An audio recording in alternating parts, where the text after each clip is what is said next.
Second evolution. Yeah, the second evolution. Second evolution. Yeah, but yeah, I can gist.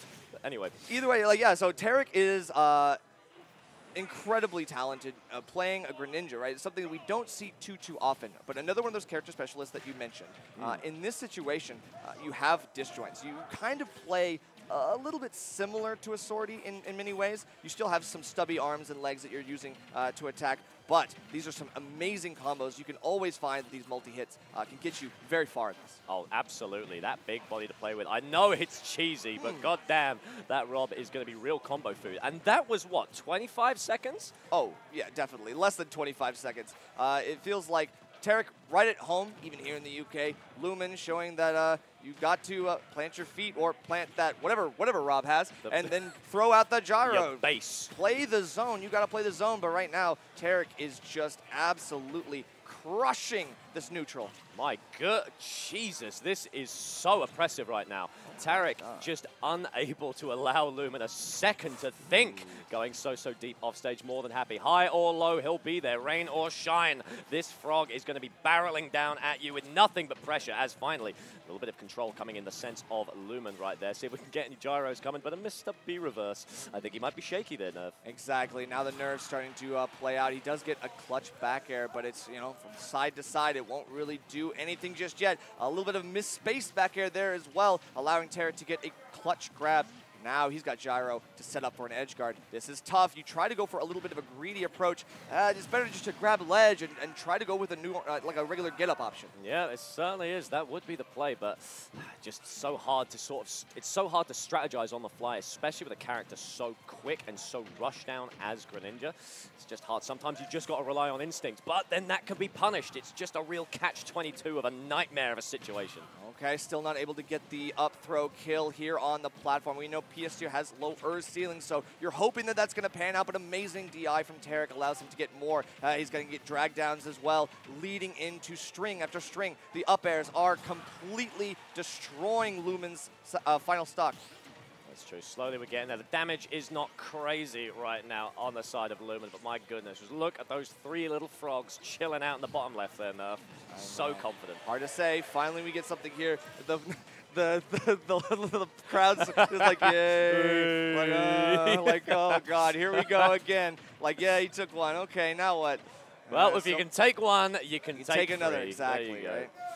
As low profiling the laser, that's just disrespectful. Yeah, and Greninja, a very short guy. Like, he's lanky, but he sits so close to the ground. Like me. You can actually hurtbox shift so much with this character. The crouch is a very, very strong positioning tool. That was a really interesting use of the up smash hitbox, actually. Yeah. Actually catching him, basically using it as a sword, as going nice and deep, no tech, been absolutely pineappled, so to speak. It looked like it might have been untechable. I think I saw a little bit of red down there. Maybe. I'm not sure, but either way, Tarik did an immaculate job just trying to secure those offstage presence kills, which I think is something that a lot of players don't do against R.O.B. Yeah. Right? R.O.B is one of those characters that can very easily stall off stage, try to make you exhaust your options, maybe go a little bit too far over the ledge, then they overtake, find a punish, a reversal. In this situation, Tarik is very precise with his options. He went off stage with a plan, and he executed very well. So it's difficult in those situations when you're so used to being able to play at your own pace, especially off stage. Tarik now setting the rhythm of this set. And that's absolutely hit the nail on the head. The thing with R.O.B is it's just so easy to dictate. It's one of the beautiful things about R.O.B. Yes, they may be massive, but the reason they're so popular and the reason, you know, they've been making so many good wins right now. I mean, just look at Zomba's track record recently.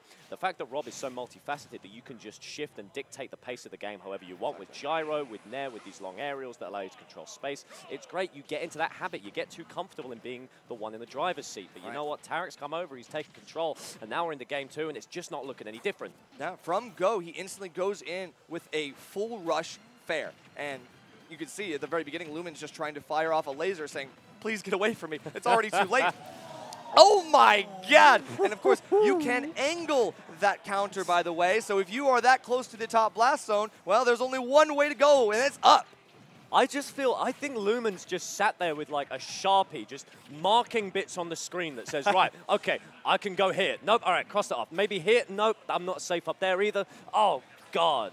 Exactly, this is a no-fly zone right now. Gonna have to see how to take on this. Okay, a little you know, maybe a little bit too focused on the gyro here. Yeah, I do like that bait. Wants to keep the tool in hand. I appreciate that because now he can get something off of it. But if you take too much damage for it, it might not be worth it. Exactly. I like. Let's see if Lumen tries to sort of abuse that sort of set and bait, that cheese in the mousetrap, so to speak, as Tarik just trying to find a way in right now. Good spot dodge. We are getting a little bit of control here, trying to find a spike, but the airspeed coming out from Greninja is just too fast as that long wind-up just gets himself punished. Ooh, a little bit misspaced, and that's unfortunately a missed opportunity here. You had a great time. This is actually going to do it here. Finding the cross-up opportunity, knowing that it's going to cover both sides. That's option coverage that we love to see. That's good stuff. That's very good stuff. As we almost evened it out, but Tarik refusing to let it. Gets another head. I mean, that's the situation. You try to tech in time, you miss out, and instead of a tech roll out, you try to simply get up in place. Tarik is already beneath you, prepping the punish. That's true. Every time he turns around, Tarik is ready and waiting. Good jump, tries to reverse it. And you know what? I do like these. What I like about Lumen's gameplay here is that he will swing out of disadvantage. Not stupidly. He does it so that he can try and dissuade Tarik from future aggressive plays. Because if he throws out those back airs, if he throws out those spikes, suddenly Tarik does have to keep that in mind. And the more thing Tarik has to process when he's making these moves, the slower they're going to be. Exactly. And they're both doing it to each other. Like, there's moments where Lumen is trying to down air on ledge and try to catch the recovery. Tarik getting good up airs to preempt that laggy option. In both of these players, we're finding that that wherewithal to recognize that you've got to still be aggressive in your recoveries. Oh, yeah. Nice stall coming out from Lumen there. A point-blank blunderbuss of a laser hitting Tarik right in the schnoz. Unfortunately, could be too little too late. 106 on this R.O.B. Rage. Not going to help him too much. And there it is again. It's the aggressive approaches with the rising up airs over the ledge. Tarik is definitely not letting Lumen set up at all. He's expediting his options very, very quickly. Does not want to waste any time. But still, now you try to fade back and fade back in. I love to see it. Tarik getting caught by the back air here. That's the stuff. Oh, forgive me. Lumen's not from... Okay, that's all right. We'll pick that up later. As the bagger comes out, that's going to be it. No kill screen. It just feels like that was one of those situations that you just tried to GTFO DI your way out. That's the one. That's the one indeed. Maybe you can hold out enough to avoid the hit, but if it's too late, you might find yourself careening into the blast zone too early. Unfortunate coming out there. But we saw some real signs of life in that match. Certainly. I mean, I definitely agree. I think that the zone play was a little bit better. The projectiles were actually keeping Tarik a little bit more at bay, even though Tarik is, again, like very, very aggressive here with the Greninja. Doesn't want to use Shuriken, doesn't need to, right? You have more than enough tools to catch the big body of R.O.B. He doesn't have enough heft to really survive at these higher percents that you'd expect for someone of his size. And Tarik, knowing the best kill options, you still have a bit of a linear flowchart with Greninja. We all kind of know what the bread and butters look like. We know what they are, but they are so easily secured when it's difficult to get out with lackluster airspeed like R.O.B's. Yep, it is tough. It's very tough indeed, but you've got to come up with an answer. You've got to come up with a solution. And you know what? Lumen's been doing a decent job. Okay, yep, and then off the top. You hate to see it. Again, you're holding in, trying to stay alive, but you're too close to the top blast zone. You shouldn't be worried about the sides. In this situation, you've got to remember your DIs. My goodness, we're just not seeing... One of the main things I think missing from Lumen's game plan here is just catching those side Bs off stage. Tarik is very aggressive when thrown into disadvantage in these scenarios. And if you get the drift right, if you try and bait out an option, you really can find a super early kill, especially here on PS2. Very true. And right now, we're just going for as many up airs as we are allowed. Tarik finally getting called out by a nice mid-range bear. We love to see it. Now the drag downs. Oh my God, he is just that guy. My goodness, built different. What can I say? Tarik, every time Lumen looks like he has a lead, Tarik just snatches it back. But now we're actually getting a couple good jab checks. Maybe seeing what the reactions are. It might be a little bit too late to be gathering this data, but it's all the more necessary now in Game 3 where you can potentially start a reverse 3-0 if possible. So it could be dangerous as flown out into the side right there, trying to make his way back in. 60% on this R.O.B. It could be too little too late as actually whiffing it, jumping right over the robot right there, just trying to find, just swinging, rock'em sock'em, but it's not enough nerf as this could be the end. Tarik going nice and deep. Okay, and we are getting out of a potential tech situation. hang out there on the ledge too long, and that might be your fate, Nut Roast. Now we've still got a little bit of the good spacing, keeping those nairs as safe as you can on the shield. Wait, could that be it? This is crazy! No way you die! No way you die! No way! There's no way, man! The Scottish are going nuts. What is? 54. Where's the flag? 54.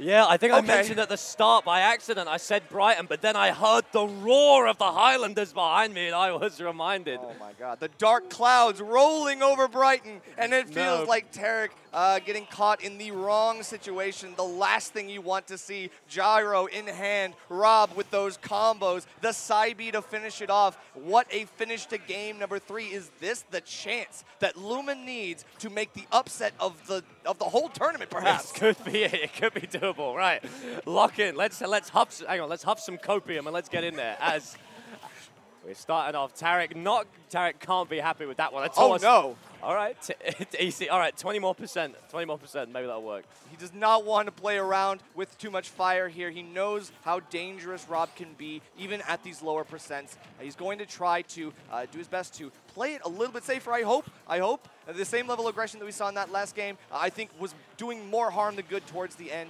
And you get yourself caught in one of those situations, it could be your end. Let's see, as sent out with a back air, that's an early kill, 69% on the side of Tarik. Not impossible, could definitely find a kill right here, but still can't lose control, can't get lost in the source, can't get lost in the screams of the brethren. And more Scots seem to have spawned out of nowhere. Oh no, again! He did not let go of the gas. He kept on, pedal to the metal. He brought it back with another one of those clutch bears. It just feels like once you get that close to the blast zone, they're both being very aggressive off stage, carrying you straight in on the stretcher. Yeah, Lumen's definitely found his win condition, so to speak, but Tarik is starting to abuse it. Just these long swings in disadvantage, trying to catch Tarik hovering around. Could be rough. We're going to see another spike right there. You can see he's positioning for it. He just is so confident in that win condition, in that timing. As disadvantage, can we see an up air? Not quite enough. That's the thing. In Game 3, you were able to benefit a lot from these mix-ups. But as R.O.B, how much do you have left in the tank, so to speak? Ooh. We still have a very good recovery option here in the Hydro Pump. We definitely know that. Yeah, we still have some delay with R.O.B. You can get something, and we're in the similar situation that we saw in that last game. Never know what's going to happen, but this healthy percent has become all unhealthy. Oh, not quite enough just yet. We've seen silly comebacks before, but Tarik's so healthy right now. Just done with the facade, done with the charade, and that's it. Yeah, definitely. A very fiery Game 3, but it seemed to peter out in Game 4. Tarik just recognizing that he had more tools than Lumen could actually handle, right? He literally said, okay, if you're going to bring me to the blast zone that close, right up to the doorstep, I will do the same to you. And he tried multiple times, and enough of them made their mark. It was rough. It's rough. It's hard to look down, but it just goes to show the caliber of player, the fact that they were there. They were down and out. They adapted. They found a weakness in a player that, frankly, sometimes Tarik, there are top players who can't find weaknesses in Tarik's gameplay, right?